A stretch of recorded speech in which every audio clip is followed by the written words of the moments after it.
Thanks all of you for being here. As you just heard, I'm Steve Erlanger. I'm a journalist here for the New York Times. I've spent probably too long in Brussels, almost 6 years during my life. This is why life seems longer, because of Brussels.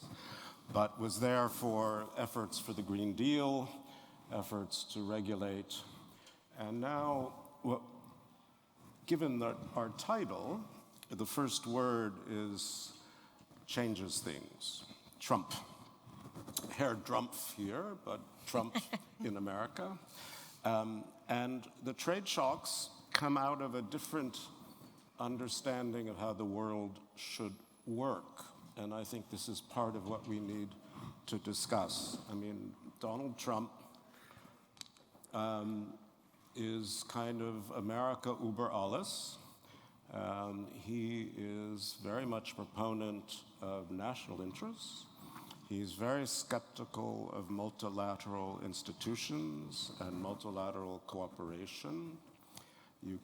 And he particularly detests the European Union, which he says openly is an economic foe, a competitor, because it has regulatory power as a whole, which affects US companies and US interests, which is one reason why the tech bros support him so much. So this is the context partly of our talk. We're talking about climate.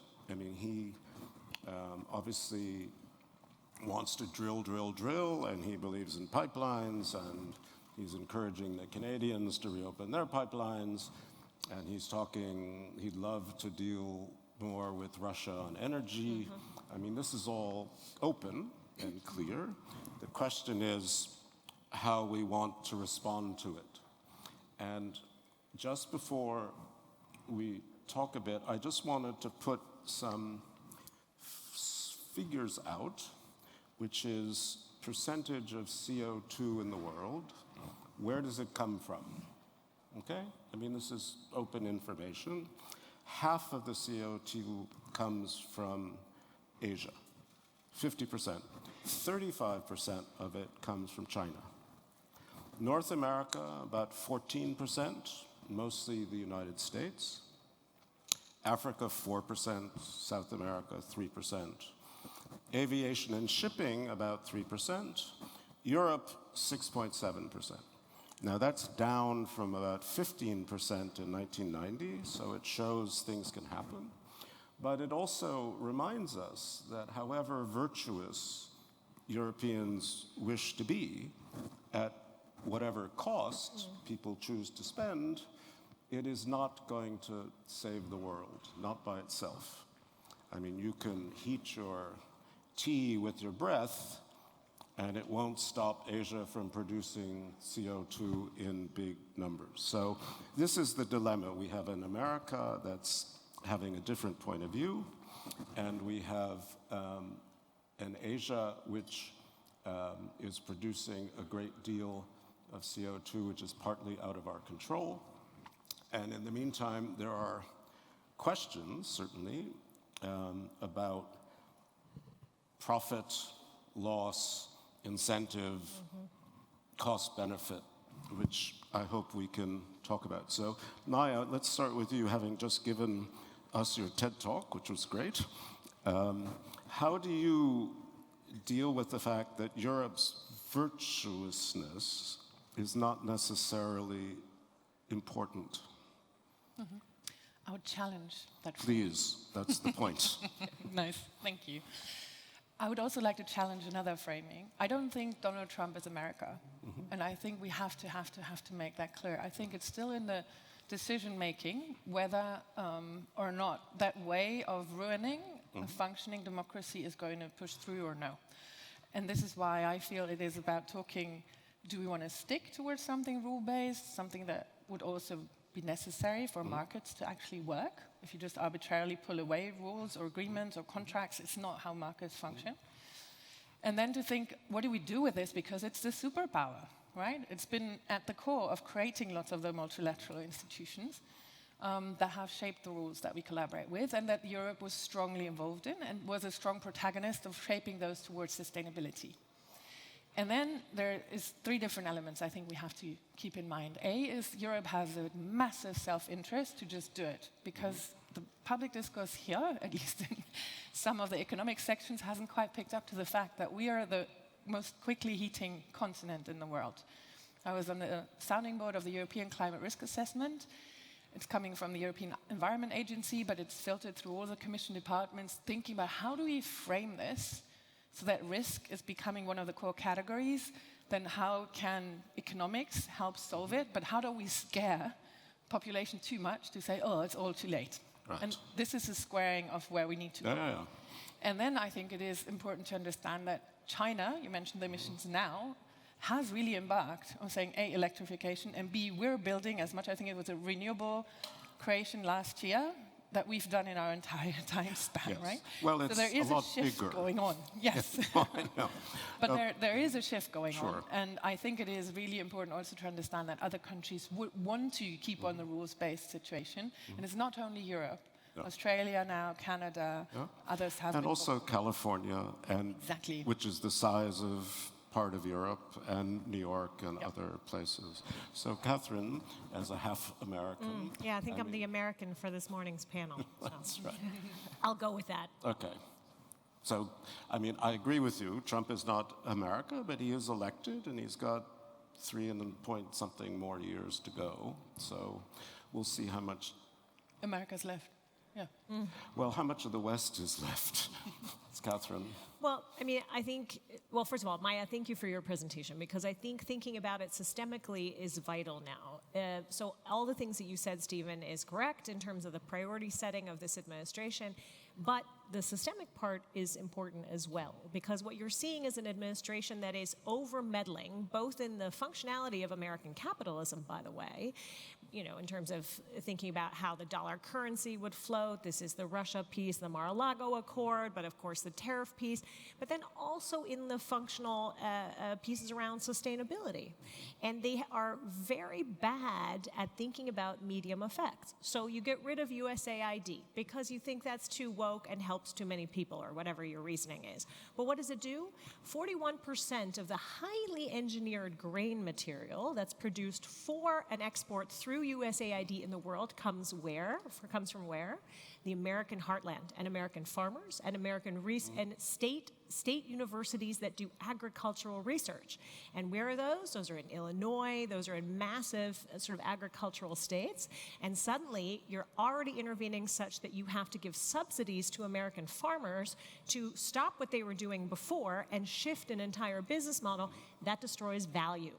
So you're already, and then when you look at, we're all paying close attention if you have an American passport, or if you're vested in sort of, you know, the legislative aspect of a change, of a massive shift in American policy, what the big, beautiful bill has buried in its thousands of pages. And one thing that it has buried, because food is also a massive issue here, is things like food aid that are very linked into ecosystems that are vital to the United States. A lot of the food innovation that happens then, it happens first in local communities. That all is getting broken.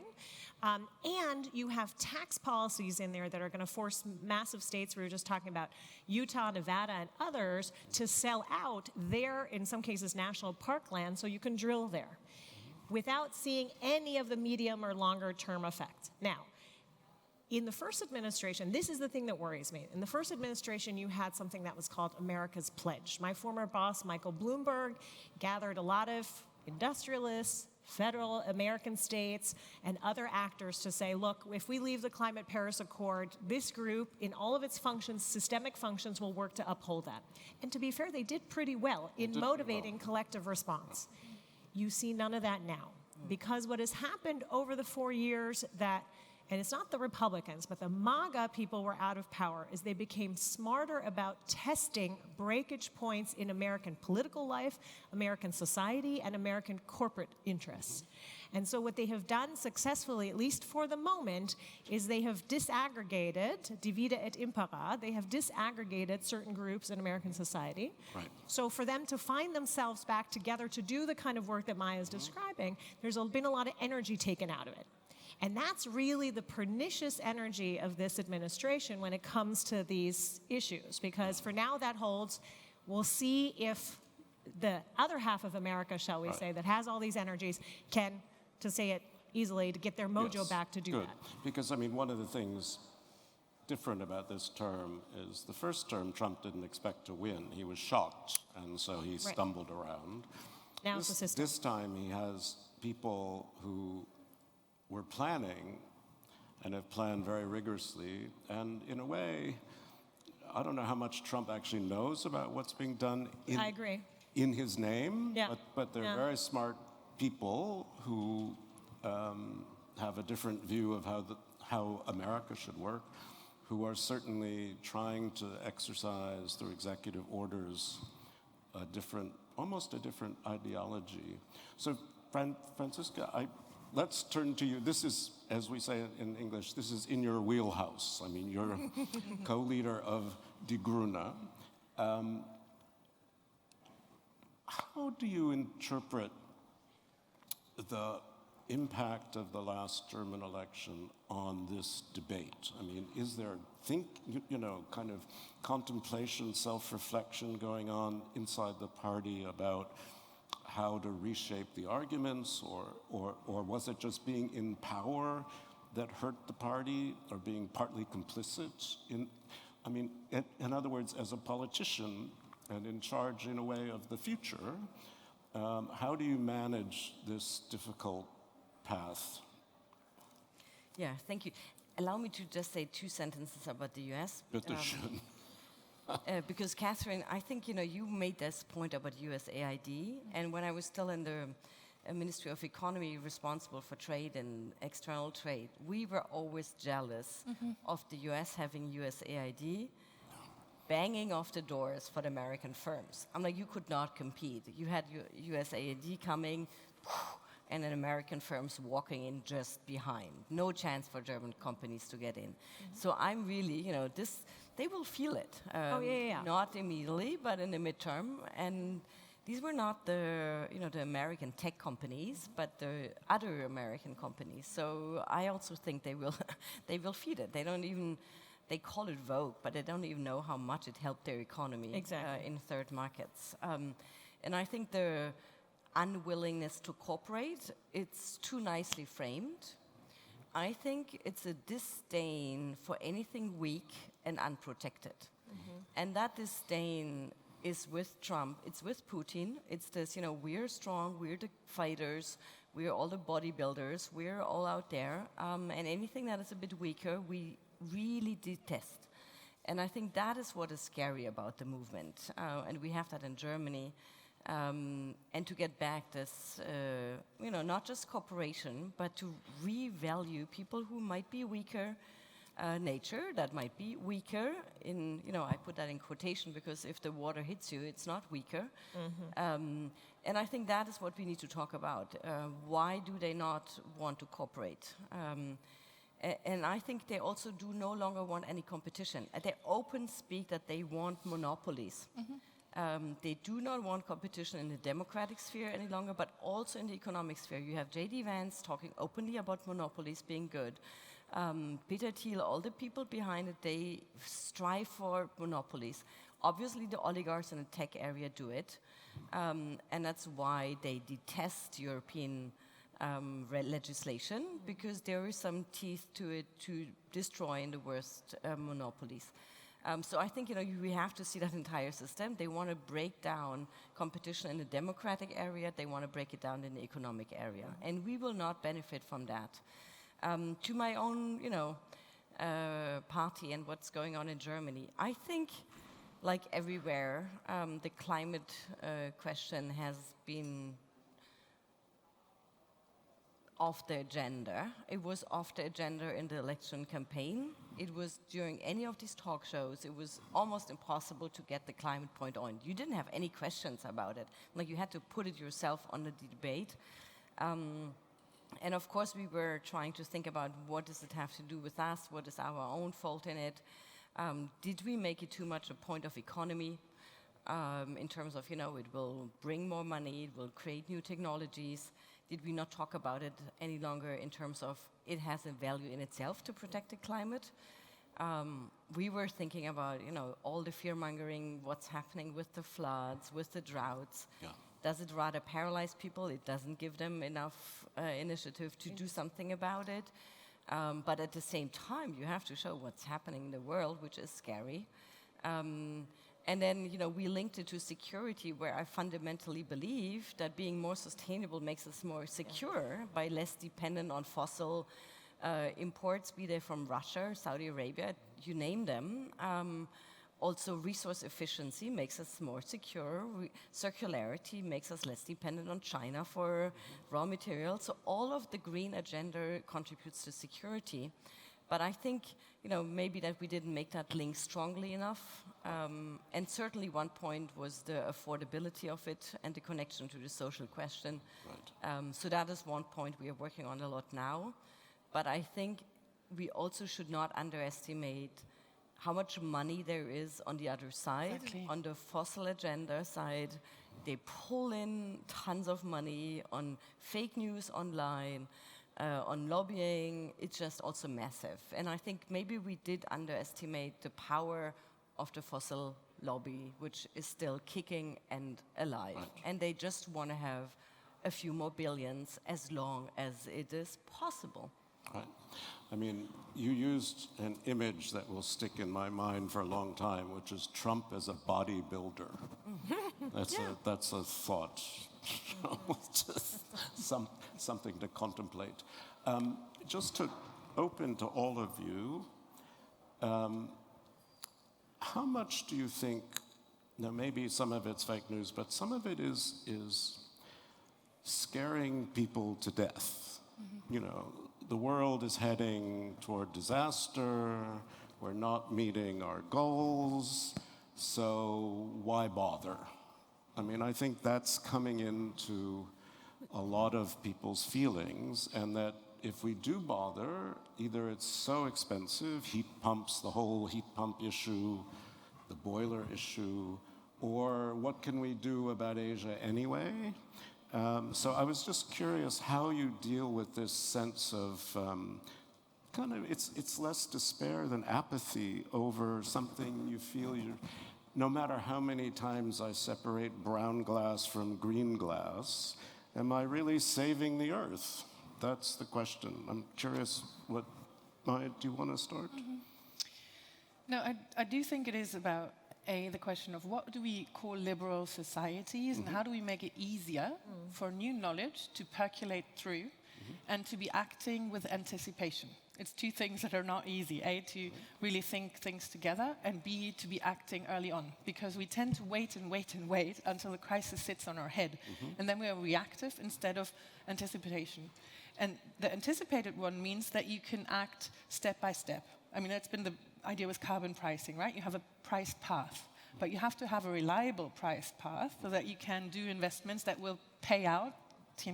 The topic heat pump is one of them, in the midterm, and you can depend on that.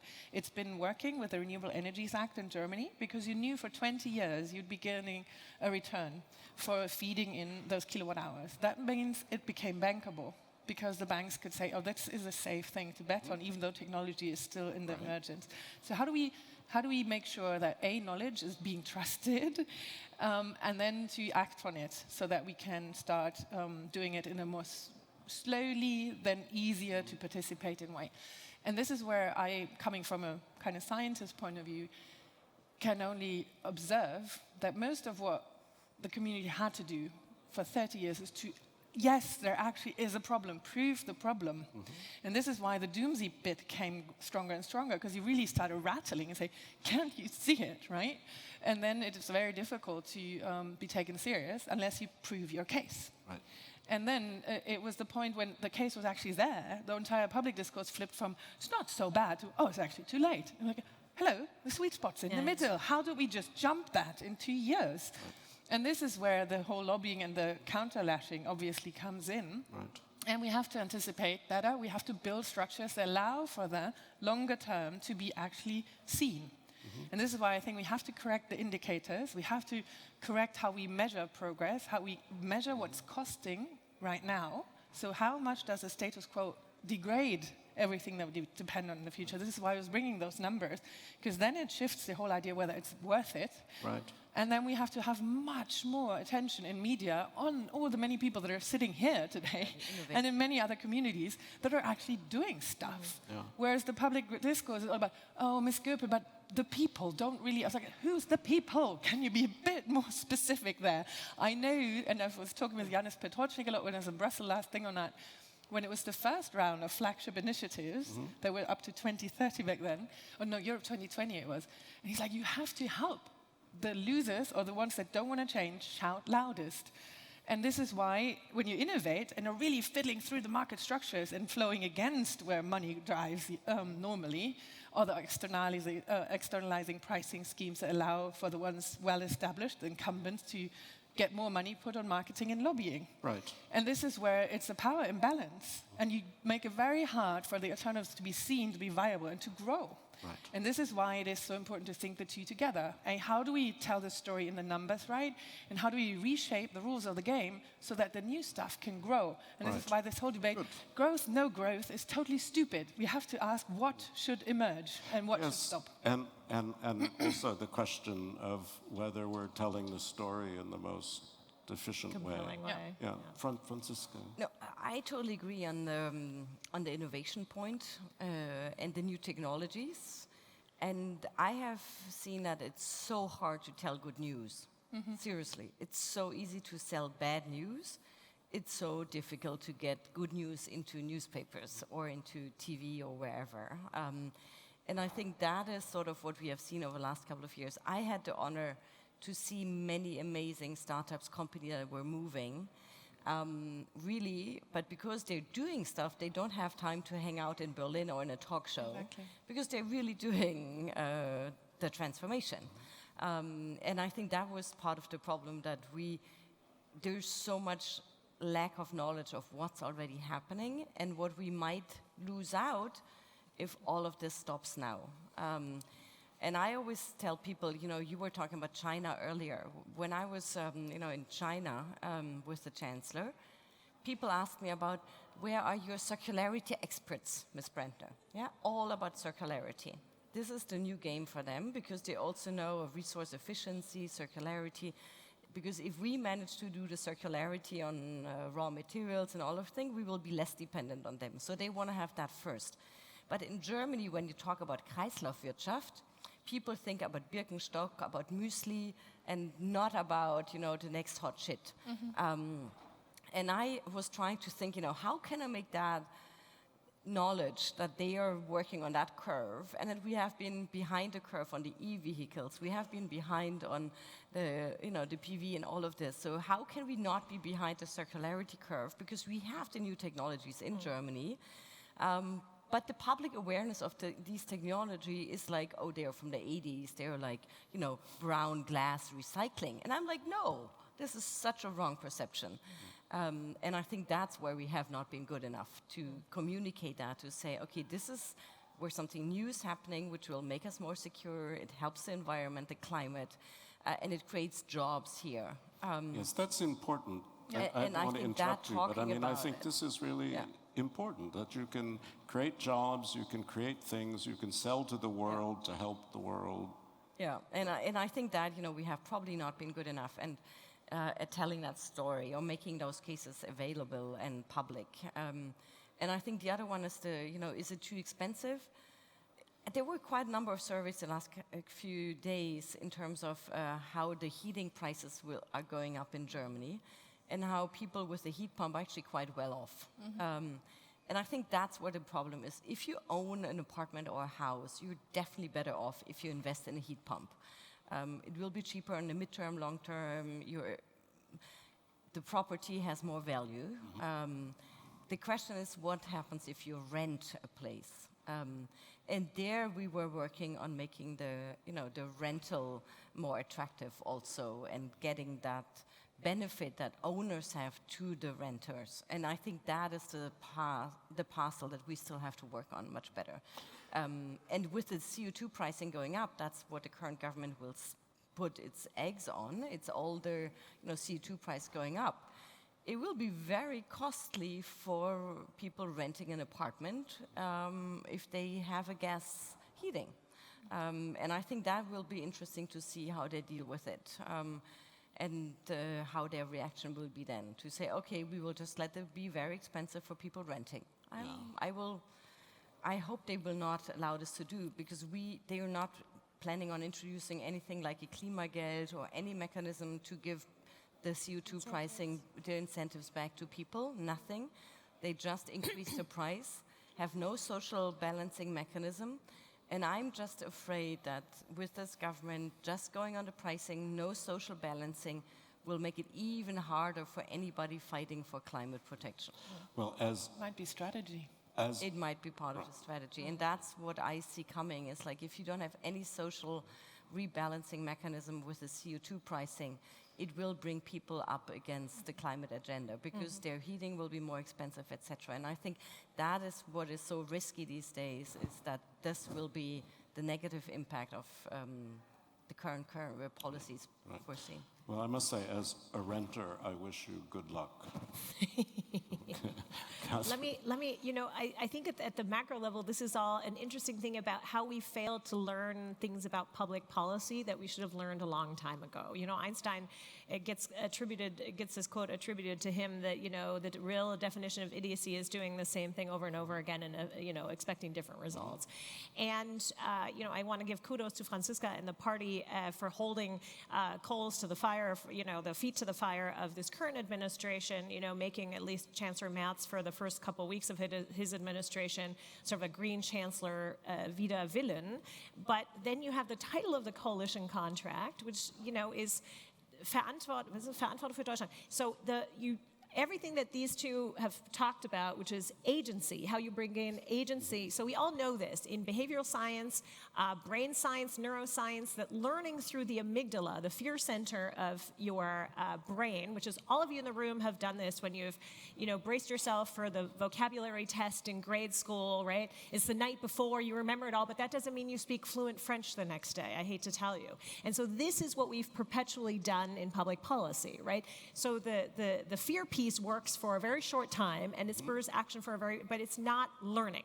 And so the fact that we're not availing ourselves in public policy of the tools that bring in agency, because there's a deep human need for agency. This is why everybody ran to see Barack Obama in 2008 at the Siegessäule, partially because Barack Obama said, you know what, I don't have all the answers, but I have all of you. And so, you can't have a coalition a negotiation and then say, give the whole thing some sort of a Verantwortung, like we'll deal with it and you can look away. No, this is a whole, so you need to lean much more into the devices. We heard the incentives part. We heard, you need to think more smartly about your own populations and how you really incentivize buy-in. And it's not, because change, we know these things, change creates loss. You want me to be different? Suddenly I can't have my car and eat my steak. This is sort of the things that the Greens got in mass, that sort of argument. Der wackelnde Zeigefinger. That's not the point. It's all about creating buy-in. And I heard Ulrike Malmendier, one of the Wirtschaftsweise, speak at the Ostdeutsches Wirtschaftsforum this weekend.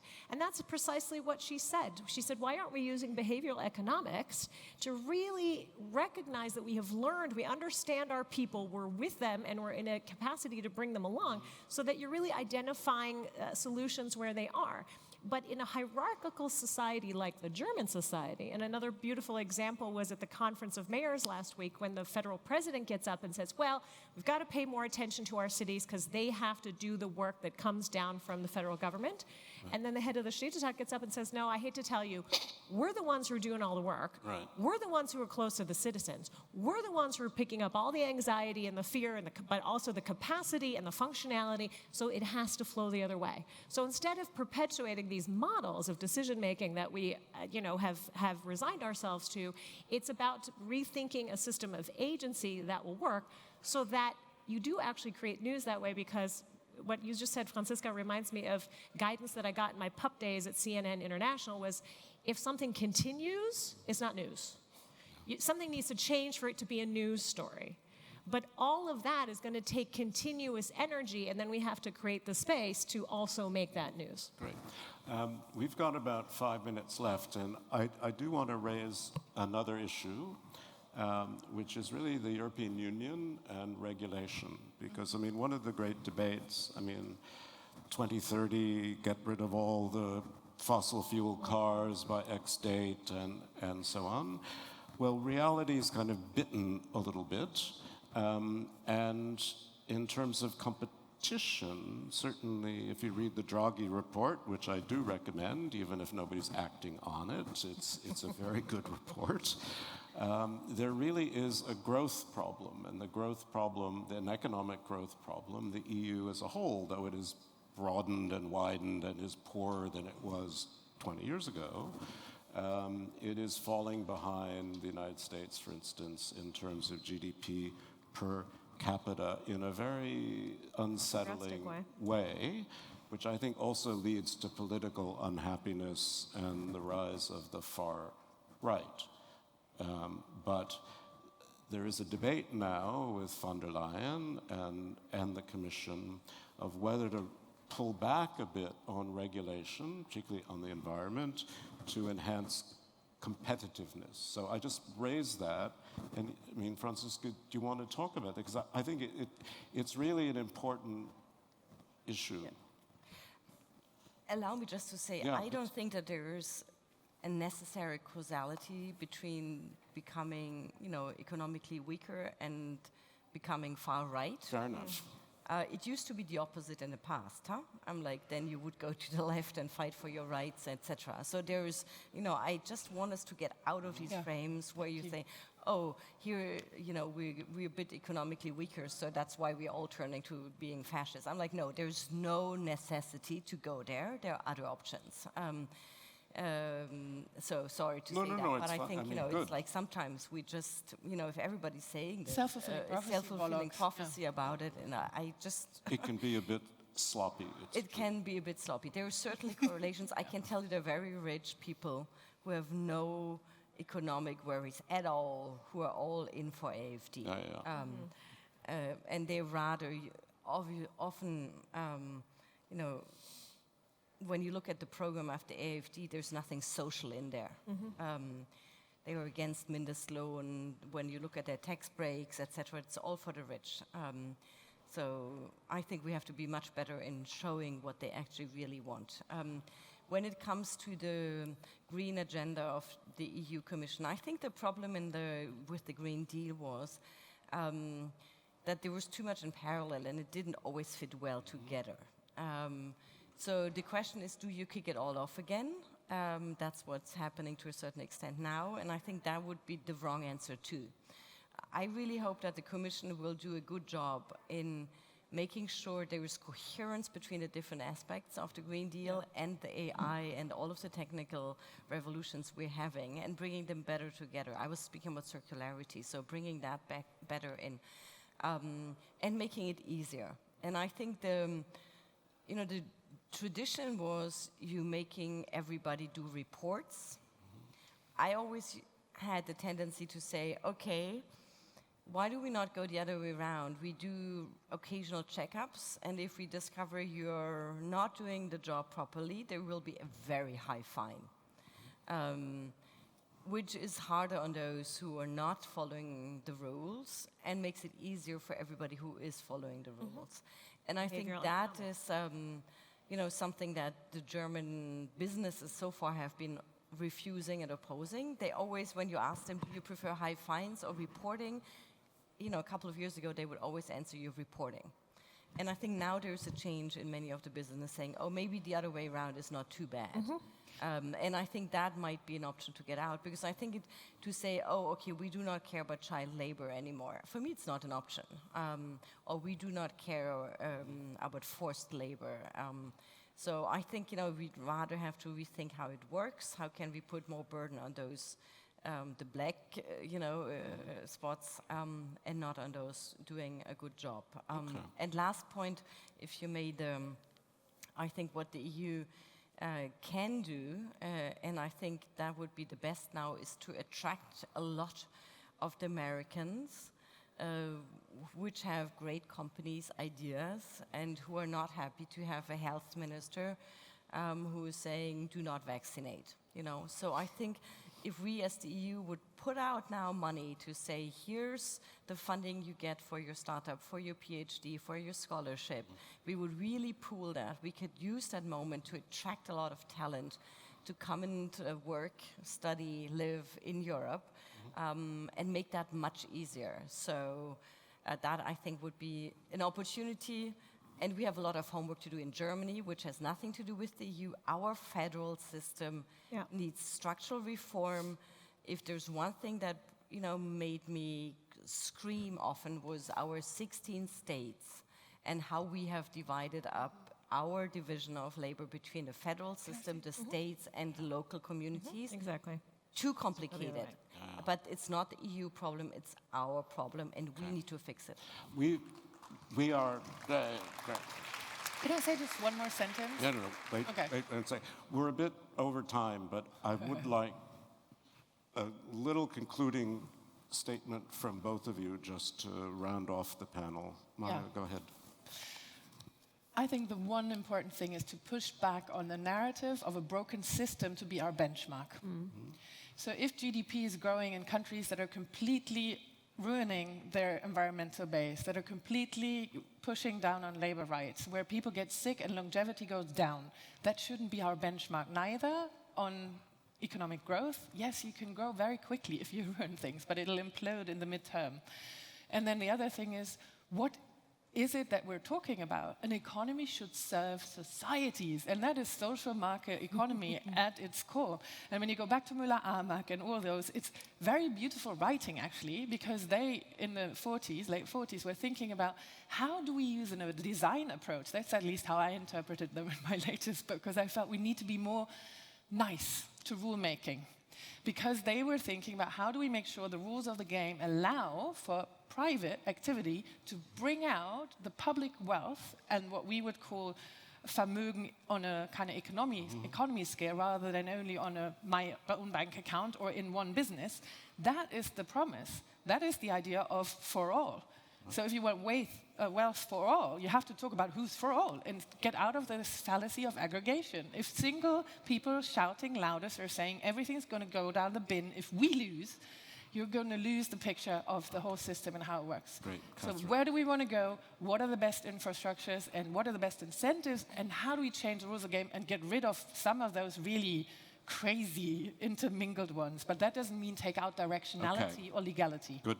The good news is that you're going to have a massive proof point of how none of this sticks together in the United States, and that's going to have such negative ricochet effects that all of this is an opportunity for Europe. And I say this because this week, Lyndon B. Johnson gave a big speech about the Great Society. It was about as different from the Gilded Age dreams that Donald Trump nurtures, because the Gilded Age feeds nothing but his incredible grift that he's got going on. So the Gilded Age is not a bad image, because that's exactly what happens. You empowered the robber barons and you hollowed out American society. There used to be a plan to switch that around. So what you're going to see in the United States in the most vivid example, because he cannot do what Putin and Xi can do, which is to control the entire thing, is you're going to have an example of how if you do it wrong, it hurts everybody. So this is the opportunity to do what you've heard today here, is to change the way that you conduct public policy making, working on incentives, listening closely to an understanding of loss or framing of loss and reworking it into opportunity, because you're going to see how the cork drops out in the United States. So in fact, I consider this to be a massive opportunity for Europe.